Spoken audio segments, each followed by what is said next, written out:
Bagaimana? Gak salah pilihan aku. Aku paten enggak? Paten enggak wakil? Terlalu muda enggak? Gue terlalu tua enggak?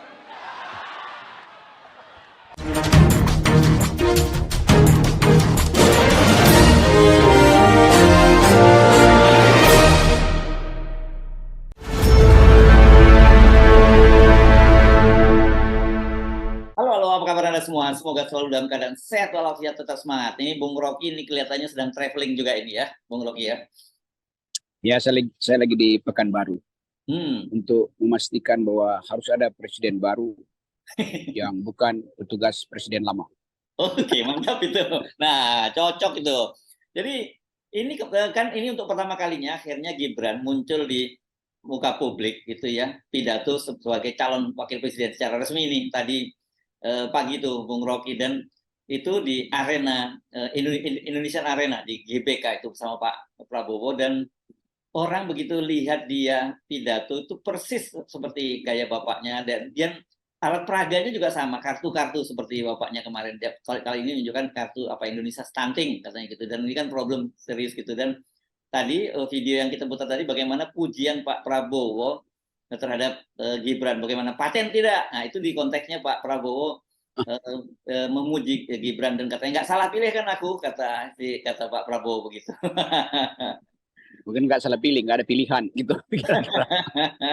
Dan Pak Prabowo tentu harus bercanda supaya ketegangan publik itu cair. Kan itu sifat bagus dari Pak Prabowo, itu humoris.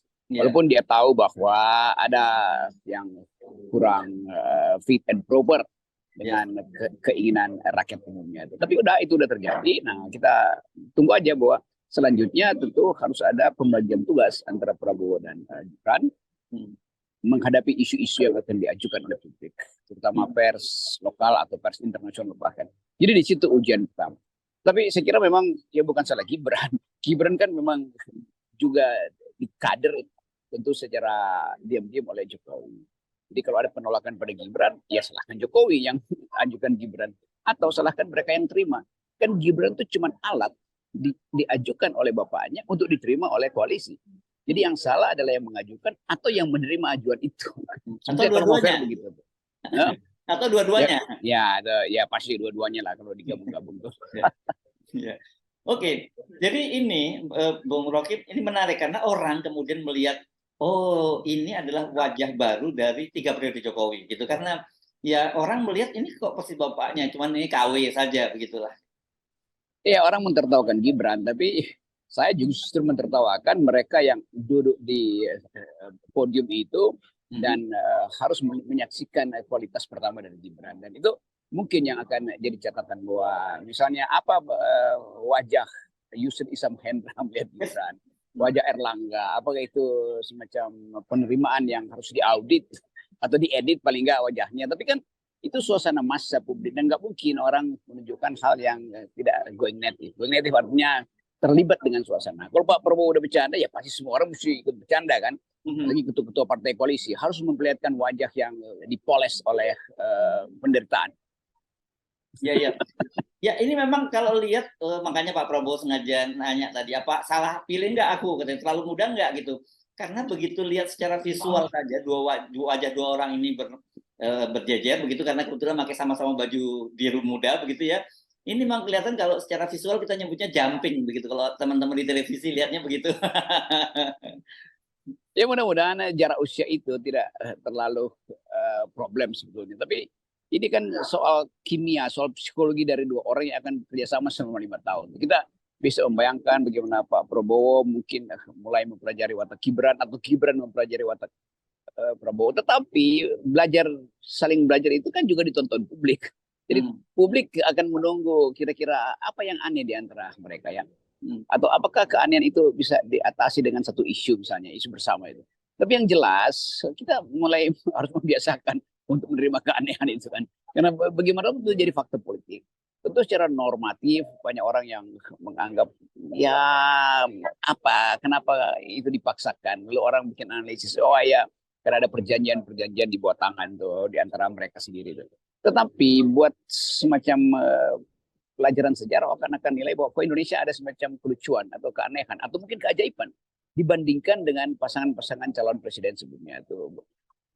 Soekarno dengan Muhammad Hatta atau Sultan Syahrir dengan Amir Syarifuddin, Muhammad Nasir, apa namanya, Pak Harto dengan Hamengkubuwono tuh dengan Habibie, jadi SBY dan seterusnya gitu. Jadi orang hanya ingin melihat apa yang lurus di situ atau apa yang sedikit menyimpang. Tapi sekali lagi ini jadi fakta politik. Jadi ya udah kita ucapin aja selamat mendaftarkan diri. Mudah-mudahan tidak ada problem dengan persyaratan lain di KPU nanti. Ya. Nah, KPU kan masih akan periksa sampai tanggal 8 dan mungkin juga itu masih ada soal yang harus disempurnakan dari pasangan ini.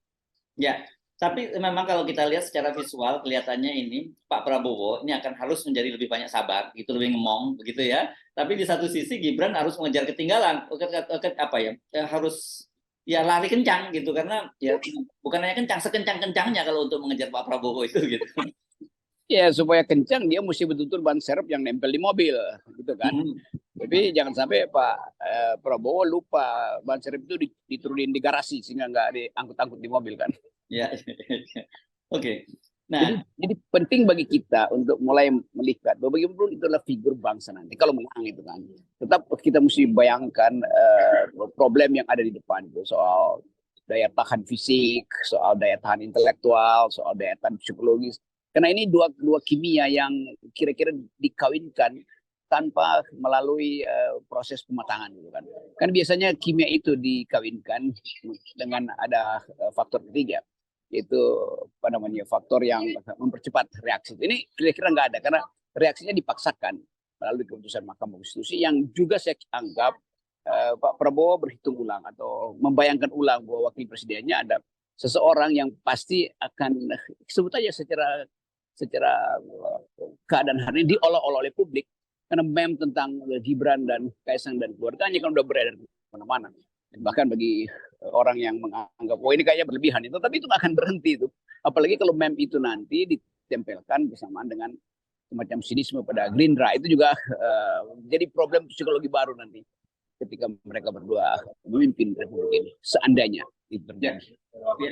Jadi sebenarnya melihat sekilas saja kesimpulan orang bahwa Gibran itu akan menjadi beban gitu ya, itu saya kira yang kita sebut kemarin liability itu ya dari sisi visual aja itu langsung kelihatan ya, dan bagaimana cara dia mendeliver space-nya di depan publik. Gitu.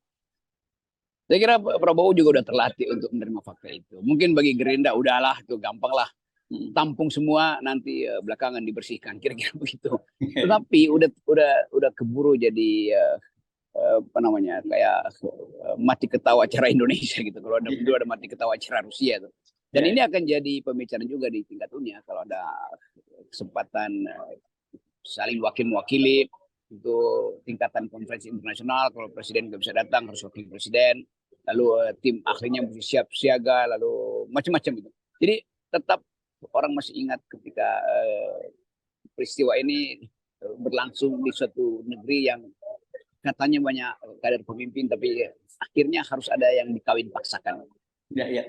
Tapi sekali lagi saya kira kita itu bukan persoalan muda atau tua ya, Bung Rocky, tapi soal kematangan kan. Karena sekali lagi mau nggak mau kita mesti membandingkan kalau founding parent kita dulu banyak sekali muda-muda, tetapi jam terbang mereka dalam perjuangan, kematangan mereka, intelektualitas mereka itu kan berbeda gitu. Itu kalau bagaimanapun Gibran ya umurnya kita tahu 36 tahun dan kita tahu track record dia di pemerintahan dan juga di politik kan. Betul-betul ini ya praktis dia 3 tahun kurang lah punya pengalaman, tiba-tiba harus memimpin 280 juta bangsa ini kalau dia ditakdirkan jadi wakil presiden. Mungkin itu nggak begitu penting ya bagi Pak Jokowi, karena bagi Pak Jokowi yang penting ada tetesan kekuasaan yang bisa nanti dia kumpulkan lagi supaya diingat oleh sejarah bahwa Jokowi gagal untuk memperpanjang 3 periode, gagal untuk menambah masa jabatannya, tapi berhasil untuk memperpanjang dinastinya kan, cuman itu tuh. Jadi nggak ada cara lain bagi kita untuk melihat bahwa Jokowi memang ya dari awal sebetulnya kita udah tahu ini tidak paham demokrasi, tapi yang harus mengevaluasi diri kan bukan kita, ya, yang harus mengevaluasi diri mereka yang secara membabi buta selama 9 tahun ini mengelulukan Pak Jokowi. Dan supaya konsisten, mereka juga harus mengelulukan orang yang dipilih Pak Jokowi, yaitu anaknya sendiri. Jadi diturunkanlah lidahnya makin panjang, maksud saya, para buzzer atau para follower dia makin panjang karena harus menjilat 3 periode. Ya, saya kira ini kita bangsa Indonesia ini mulai kalau bisa mempersiapkan diri, menata hati, itu bahwa nanti one day kita justru mungkin kita merasa beruntung karena dalam sepanjang hidup kita berhasil menemukan sebuah keajaiban yang terjadi di Indonesia dan kita beruntung ikut menyaksikannya, begitu ya, Bung Rocky ya. Ya, terperangah sebetulnya publik internasional, walaupun mereka udah tahu bahwa ya Indonesia akhirnya belum sanggup untuk mendewasakan diri itu. Tapi ya saya terangkan tadi mau diapain tuh faktanya tuh. Kecuali ada satu kejadian politik yang bisa membatalkan atau di rearrange itu, diatur ulang posisi-posisi. Nah itu mungkin juga bisa terjadi itu. Jadi kematangan ini kan semua yang dipaksakan itu satu waktu akan menjadi racun itu. Artinya ketidakmatangan itu akan mengganggu proses yang akan datang. Ketidakmatangan politik dari Gibran atau ketidakmatangan dia di dalam pemerintahan itu akan terlihat pada hari-hari pertama. Dan itu akan bikin frustrasi tentu pada kabinet. Dan Pak Prabowo bukan orang yang cukup sabar untuk mentolerir sesuatu yang lambat matangnya. Kira-kira itu. Tapi mudah-mudahan itu nggak terjadi. Kita cuma ingin melihat tadi bahwa ini 2 watak yang agak diametral. Dan Pak Prabowo kan ada ketegasan di situ, kecepatan mengambil kesimpulan, antisipasinya itu. Dan itu mesti didampingi oleh Gibran yang kelihatan lamban itu, walaupun orang bilang ya tapi dia ada prestasi, ya orang tunggu apa prestasinya sebetulnya. Kalau prestasi itu juga bagian dari gotong royong kekuasaan di Solo pada waktu jadi wali kota. Iya. Nah, saya kira ini apa ya, kita sudah bisa membayangkan seperti apa kalau pemerintahannya itu nanti terbentuk, dan karena bagaimanapun juga kita pun tahu siapapun yang terpilih menjadi presiden pasca Pak Jokowi itu bebannya sangat berat ya, Bung Rocky ya. Dari sisi domestik memang kita punya problem sangat serius, utang yang sangat serius, kemudian soal kohesi bangsa yang juga berantakan, sementara kemudian dari peta politik global kan dunia juga sedang memburuk saat ini. Ya, semua problem ada di depan kita, semester depan. Utang, krisis ekonomi, tekanan politik dunia, konflik agraria, segala macam hal ada di situ. Dan itu langsung berhadapan dengan dendam di antara mereka yang sedang bersaing, yaitu terutama PDIP dan Prabowo pada akhirnya kan. Itu yang kita akan lihat kemampuan bangsa ini untuk menahan rasa sabar menyaksikan keadaan yang dipaksakan, untuk kepemimpinan yang dipaksakan. Ya, nah oke. Di luar itu, ini kelihatannya soal statusnya Gibran. Sampai sekarang ternyata dia itu masih belum secara resmi mengundurkan diri dari PDIP, dan Golkar yang tadinya juga berharap lu jadi wakil presiden tapi representasi Golkar dengan menjadi Golkar. Tapi sampai sekarang ternyata belum juga, dan Golkar menyatakan dia nggak ada persoalan, bahkan sekarang mereka mempersoalkan nggak ada masalah, termasuk Pak Prabowo menyatakan kalau dia tetap jadi kader PDIP.